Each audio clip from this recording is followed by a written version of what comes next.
जय श्री कृष्ण, जय गुरुदेव। निफ्टी का जो भी हमने करेक्शन एक्सपेक्ट किया था उसके हिसाब से अभी ये करेक्शन कहाँ तक और कहाँ से वो अगर एक बाउंस बैक कहाँ तक दे सकता है वो समझने की अगर शिक्षा for the market the world based system से समझने की कोशिश करें तो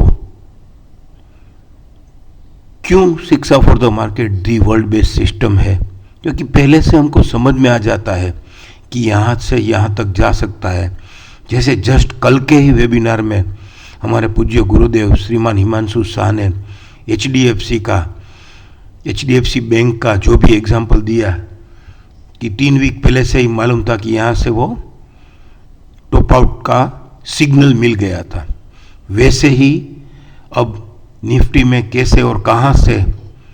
कहाँ तक बाउंस बैक होगा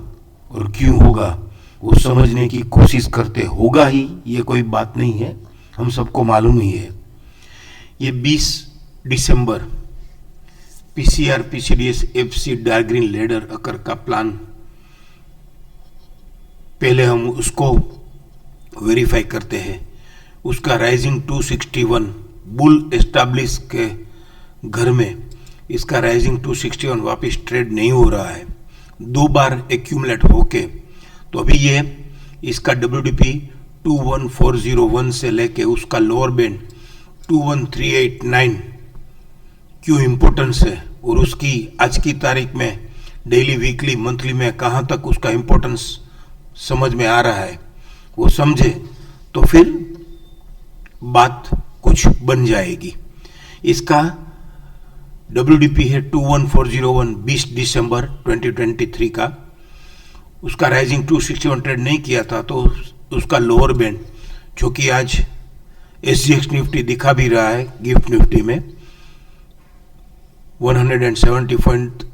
अराउंड डाउन दिखा रहा है। तो 21401 से लेकर 21389 तो फिर क्या वहां से कुछ बाउंस बैक मिल सकता है, मिलने की उम्मीद है। तो सीधा हम चले जाते हैं कल के प्लान में।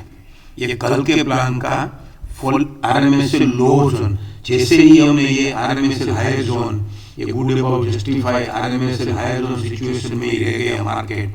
No RMSL higher no situation. तो फिर हमने कहा था कि एक टॉप आउट जैसा सिग्नल है या फिर करेक्शन तो मिलना ही चाहिए। वैसे ही ये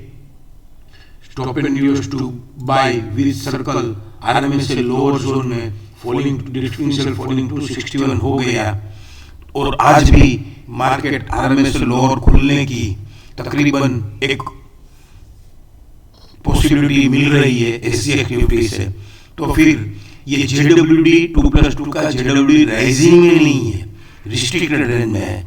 तो टिपिकली रूल वाइज हम इसको नहीं बोल सकते कि जेडब्ल्यूडी पेंडिंग है, क्योंकि जेडब्ल्यूडी राइजिंग में होना चाहिए। लेकिन फिर भी बिना जेडब्ल्यूडी को मिले बिना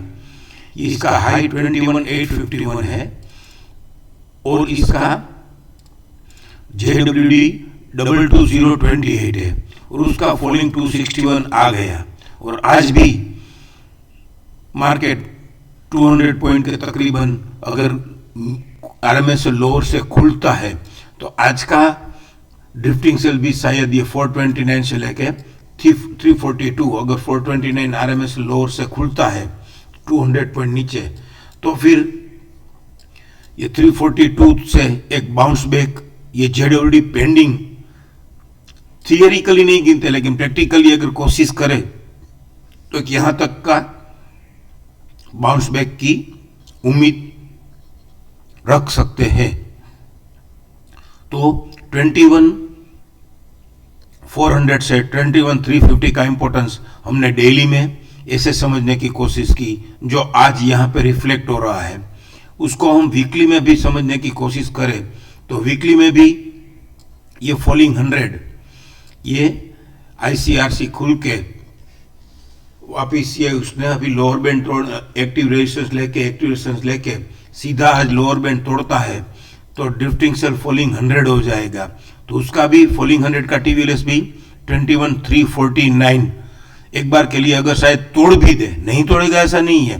तोड़ भी दे तो भी वो विदाउट रिट्रेसमेंट टूटा हुआ मानेंगे। और वैसे भी ये आईसीआरसी खुल के डायरेक्ट फॉलिंग 100 तोड़ना इजी नहीं होता है,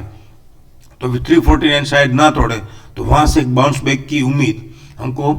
22,000 तक की मिल सकती है। मंथली में समझने की कोशिश करें तो मंथली में भी न्यू बीडीपी 21,479 है, आईसीआरसी खुल गया है, हायर गैप है, तो 21,419 से उसका फॉलिंग 23.6 का टीवीएचएस 365 से लेके एब्सोल्यूट प्राइस 349 है, तो यहाँ पर भी ये 350 400 एक इंपॉर्टेंट लेवल, जैसे वीकली में ये 414 से लेकर 349 फॉलिंग 100, वैसे मंथली में फॉलिंग 23.6 349 से लेकर न्यू बीडीपी 419 तक की उम्मीद हमको मिल सकती है, और वहां से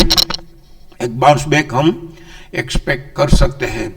अब बात आई क्वार्टरली प्लान की, तो क्वार्टरली प्लान के कल 13 दिन कंप्लीट हुए, तो कल इसका ओपनिंग पीरियड खत्म हुआ, तो क्वार्टरली में भी अभी हायर गैप तो है ही, उसका न्यू बीडीपी 21,102 है और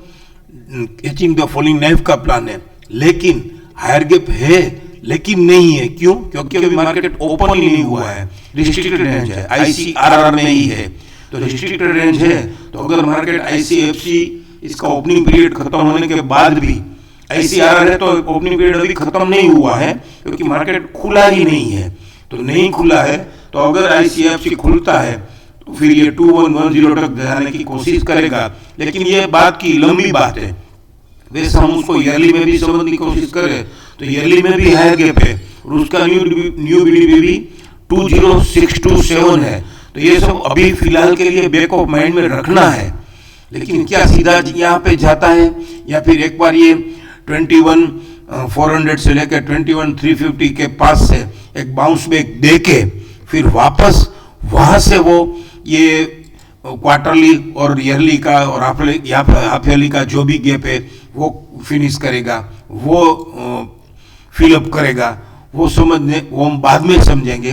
फिलहाल ये आज भी अगर आरएमएस लोअर से खुल जावे तो फिर कल भी आरएमएस लोअर जोन और आज भी आरएमएस लोअर जोन, तो फिर एक बार के लिए यहाँ से बाउंस बैक एक्सपेक्ट कर सकते हैं, वो आज या कल हम देखने की कोशिश करेंगे। एक और बात, वीकली का आज थर्सडे है, वीकली का हाई 22,115 है, कल वीकली का लो हो गया है 21,550, आज 100-150 पॉइंट 200 पॉइंट नीचे खुल जावे तो वीकली का लो हो जाएगा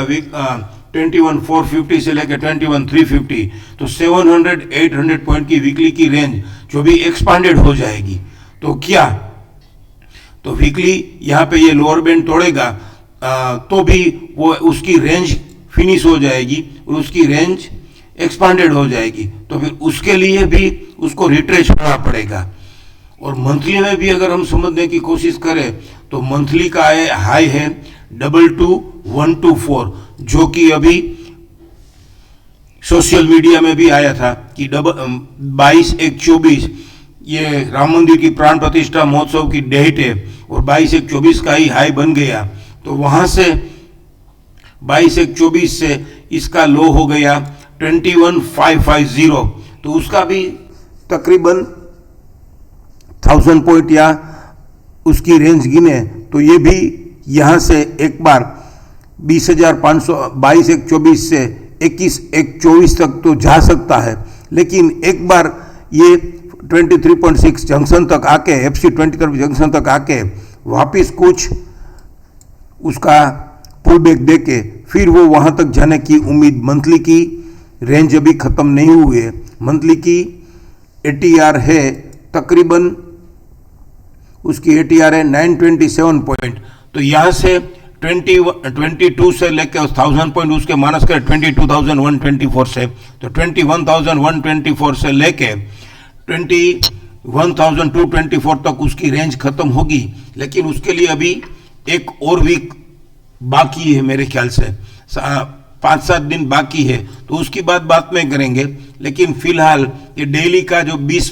12 का प्लान, उसमें भी 350 का इंपॉर्टेंस है। आज का प्लान भी अगर आरएमएस से लोअर खुल जाए तो उसमें भी 350 का इंपॉर्टेंस है। वीकली में भी ये 21, 350, 400 का इंपॉर्टेंस है और मंथली में भी उसका इंपॉर्टेंस है। तो देखते हैं कहां से कहां तक वो रिट्रेच होता है, कहां से कहां तक पुल बैक होता है, कहां ये करेक्शन एक बार के लिए अटकता है और फिर पुल बैक होके वो क्वार्टरली और ईयरली के गैप पूरा करते हैं कि नहीं, वो हम आने वाले दिनों में चेक करेंगे। Thank you. जय श्री कृष्ण, जय गुरुदेव।